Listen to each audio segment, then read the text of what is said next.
bien. Bonjour Muriel. Bonjour Gilles. Alors je suis aujourd'hui à côté de Tain-l'Hermitage, entre Tain-l'Hermitage et Valence, dans un bel endroit. Beaumont-Monteux. Voilà, en arrivant tout à l'heure, j'ai vu que c'était les vendanges. Oui, c'est la pleine période. On est entouré de vignes. Quel est le nom du vignoble? J'en sais rien. C'est ou Chapoutier. Enfin, non, je ne voudrais pas dire de bêtises parce que, bon, de toute façon, c'est du Côte-du-Rhône, c'est clair. Voilà, donc j'ai le plaisir d'être chez toi, ici, dans ton cadre. Et je suis venu te voir pour que tu nous parles d'un livre que tu viens d'écrire qui s'appelle « Vivre sans effort ». Et avant d'en parler, je souhaiterais que tu me parles un petit peu de toi, savoir comment tu en es venu à l'écriture et si tu as d'autres activités ou si tu ne fais que ce métier d'écrivain.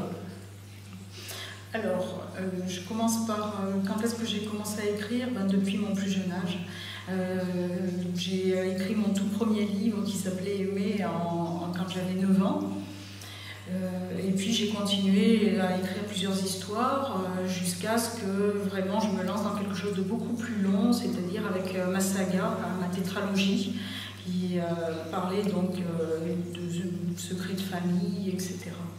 Voilà. Donc l'écriture est quelque chose qui me tient à cœur depuis très longtemps. Et je suis restée pratiquement 7 ans sans écrire avant que le souffle passe à nouveau en moi pour partir avec donc ce nouveau livre qui s'appelle Vivre sans effort. Voilà. Chiffre 7. Chiffre 7, voilà, c'est le 7e, pas le 7e paru, mais en tout cas le 7e écrit. Voilà. Sinon, à côté de ça, j'ai de nombreuses activités. Je suis déjà responsable d'un cabinet de formation depuis une vingtaine d'années, donc en ressources humaines. Nous formons au management, mais surtout, le cœur de notre métier, c'est la formation de formateurs. C'est-à-dire comment vraiment devenir un formateur en sachant gérer un groupe, parce que c'est un métier qui est assez délicat. Il ne suffit pas d'avoir une technique pour être un bon formateur. Ça demande de comprendre qu'est-ce qui se passe dans la dynamique de groupe. Voilà. Et puis, depuis 1 an, j'ai retrouvé mes anciennes amours, qui est la numérologie. Je suis redevenue numérologue depuis 1 an, donc je consulte soit pour les gens en individuel, soit pour les couples, pour faire des comparatifs, essayer de les amener à mieux se connaître, à mieux se comprendre, découvrir nos potentiels. Voilà un petit peu ce que je fais au niveau de ma vie professionnelle en tout cas. Ouais, c'est une vie qui est très remplie. Je suppose qu'avec les stages que tu proposes, éventuellement des clients qui travaillent en numérologie, tes journées sont bien remplies. Mes journées sont bien remplies. J'ai réussi à écrire donc la suite de Vivre sans effort. Donc là, il est en cours d'être tapé pour le proposer à un nouvel éditeur. Donc oui, j'ai des journées remplies, mais c'est bien, c'est du bonheur. Bon, alors, Vivre sans effort, quand j'ai lu le titre, d'ailleurs je t'en ai dit 2 mots là, tout à l'heure, ça m'avait paru curieux, parce que dans la vie que nous menons, on a tous besoin de faire des efforts. En tout cas, on nous l'a proposé, enfant, qu'il fallait des efforts si on voulait arriver, etc., etc. Et là, tu me parles de vivre sans effort. Puis d'autre part, le livre, il y a une intrigue dedans, ça fait un peu roman policier. C'est ça. Et je crois que tu t'intéressais aussi beaucoup au roman policier, il y a un côté de oui, cet ordre-là, oui. très curieuse.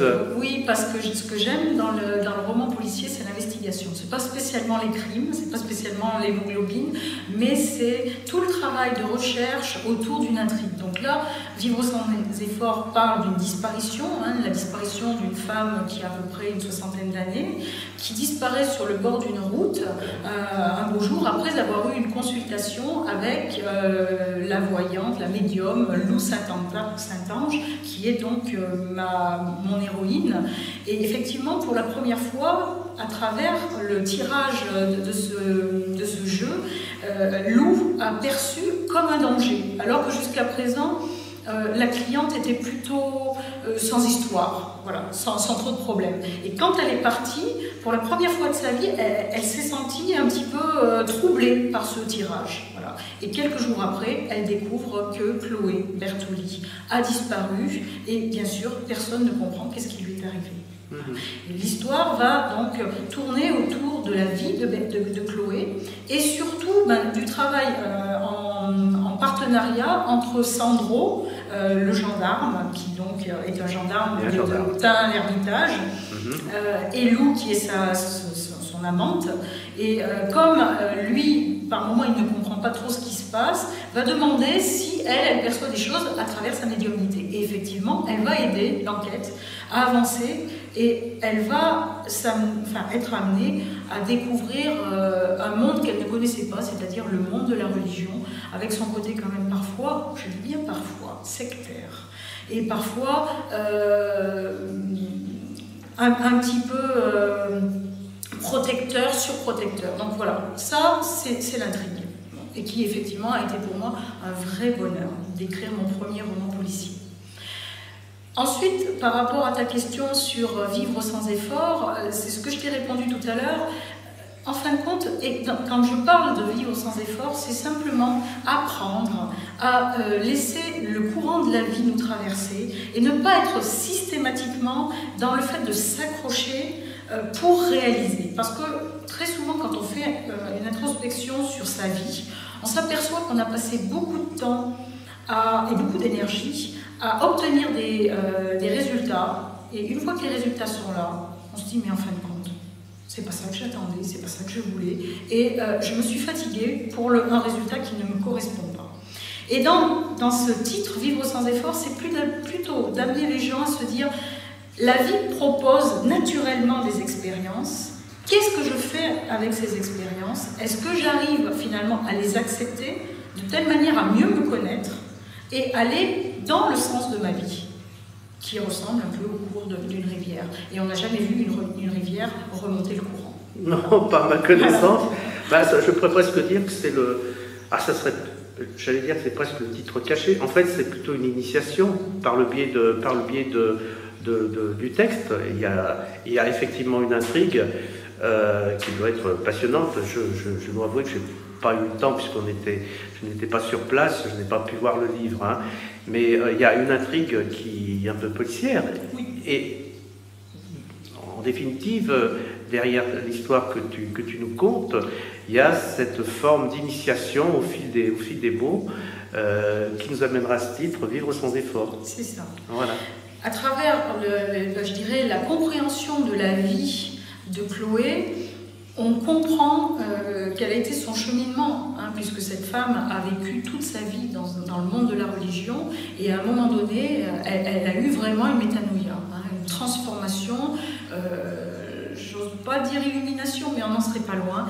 Et là, à partir de là, eh bien, effectivement, ça va amener Lou et Sandro, qui sont finalement les protagonistes de cette histoire, à se poser beaucoup de questions sur leur propre vie, sur leur propre réflexion religieuse aussi, de telle manière à entendre que derrière ce roman policier, il y a effectivement un message spirituel et un message psychologique aussi, c'est-à-dire ce que nous sommes, qu'est-ce que nous en faisons au fil des années. D'accord. Bien, écoute Muriel, je te remercie pour cette interview. Il y a quand même une chose que je voudrais te demander. Ton livre, où le trouve-t-on? Alors, aujourd'hui, on peut me le commander directement grâce à mon blog, murielpacta.unblog.fr. Sinon, bien évidemment, aux éditions Edilivre, hein, puisqu'on peut le commander et on peut également l'avoir sur sa tablette ou à travers un e-book. Et puis, il est référencé aujourd'hui avec la FNAC, Amazon, Presse Ministère. Donc, il suffit de taper le titre du livre, aller sur le site de la FNAC et il est référencé, ils peuvent te l'envoyer. Oui. Ou Amazon, voilà. Ou je ne sais pas ce que tu m'avais dit, Presse Amazon Ministère. et Presse Ministère. Presse Ministère, d'accord. Aujourd'hui, il est référencé un petit peu partout. Si vous souhaitez une dédicace, à ce moment-là, il faut passer par moi. Voilà. Très bien, merci à toi Muriel. Alors je rappelle le titre du livre, c'est Vivre sans effort.